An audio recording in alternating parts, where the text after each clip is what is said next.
আসসালামু আলাইকুম। সবাইকে স্বাগত জানাচ্ছি ড্রাইভিং লাইসেন্সের আরেকটি নতুন ভিডিওতে। আগের যেই একটি ভিডিও বানিয়েছিলাম তার মধ্যে অনেক রেসপন্স পেয়েছি। অনেকে আমার কাছ থেকে জানতে চেয়েছেন অনেক কিছু। সো আমি এখন আরেকটি ভিডিও বানাচ্ছি। এটির মাধ্যমে আপনাদের জানানোর চেষ্টা করব কিভাবে আপনারা ড্রাইভিং লাইসেন্সের পরীক্ষায় পাস করার পর ডোপ টেস্টের জন্য আবেদন করবেন অথবা ডোপ টেস্টটি কমপ্লিটলি কিভাবে করবেন। সো ভিডিওটি শুরু করার আগে আপনাদের কাছে একটা রিকোয়েস্ট, অবশ্যই আমাদের চ্যানেলটি সাবস্ক্রাইব করে নিবেন। প্রথমে আপনার ড্রাইভিং লাইসেন্সের পরীক্ষা দেওয়ার পর পাস করার পর ডোপ টেস্টের জন্য একটি অপশন পাবেন। এখানে আপনাদের আমি লগ ইন করে যদি দেখাই, ডোপ টেস্টের জন্য পত্র, এটাতে আপনারা ক্লিক করবেন। ক্লিক করার পর আপনাদের সামনে একটি ফর্ম ডাউনলোড হবে। এখানে দেখতে পাচ্ছেন গণপ্রজাতন্ত্রী বাংলাদেশ সরকার, বাংলাদেশ সড়ক পরিবহন কর্তৃপক্ষ, বিআরটিএ। এখানে আপনাদের ডিটেলস গুলা দেওয়া থাকবে। আমি নিচে চলে যাচ্ছি। এখান থেকে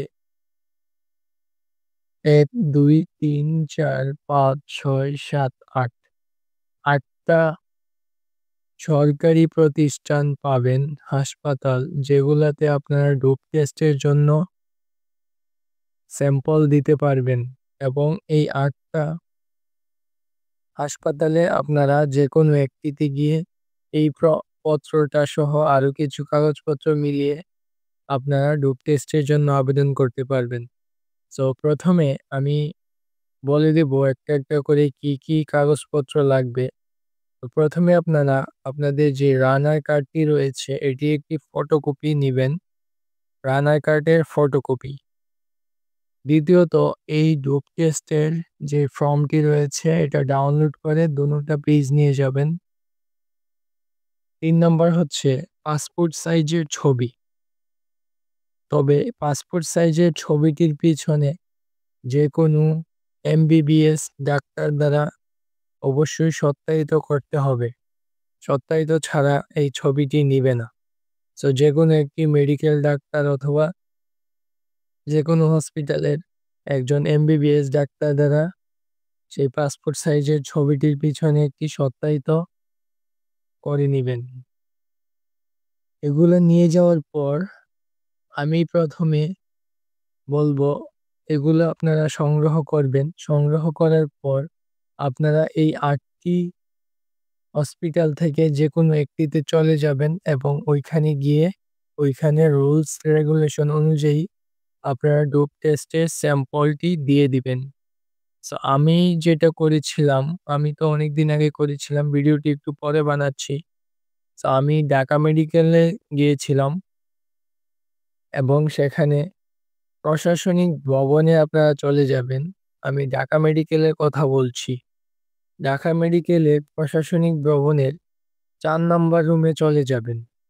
সেখান থেকে আপনারা আপনাদের কাগজপত্রগুলা সবগুলা দেখিয়ে ২টা সিল দিবে আপনাদের। সিলগুলা নিয়ে আপনারা ঢাকা মেডিকেলের নতুন বিল্ডিংয়ের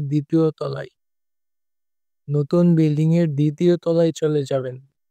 ওইখানে গিয়ে ডোপ টেস্টের জন্য ৯০০ টাকা ব্যাংক ড্রাফট করা লাগে। ওই ৯০০ টাকার স্লিপটি আপনারা আগে সংগ্রহ করবেন। স্লিপটি সংগ্রহ করার পর পূবালী ব্যাংকের মাধ্যমে ৯০০ টাকা জমা দিয়ে তারপর আপনাদের ডোপ টেস্টের জন্য যেই ইউরিন টেস্ট দেওয়া লাগে, অর্থাৎ ইউরিন দেওয়া লাগে, সেই স্যাম্পলটি আপনারা ওইখানে দিয়ে দিবেন। দিয়ে দেওয়ার পর আপনাদের কাজ শেষ। তারপর কিছুদিনের মধ্যে আপনারা একটা অনলাইনের মাধ্যমে আপনাদের ডোপ টেস্টের রিপোর্টটি পেয়ে যাবেন এবং ৩ থেকে ৭ দিনের মধ্যে, অথবা ওইখানে মোবাইল নাম্বার দেওয়া থাকবে, আপনারা ওইখানে কল দিয়ে অথবা ৫-৭ দিন পরে গেলে আপনাদের ফিজিক্যালি একটি রিপোর্ট দিয়ে দিবে। সো আশা করছি আপনারা বুঝতে পারছেন।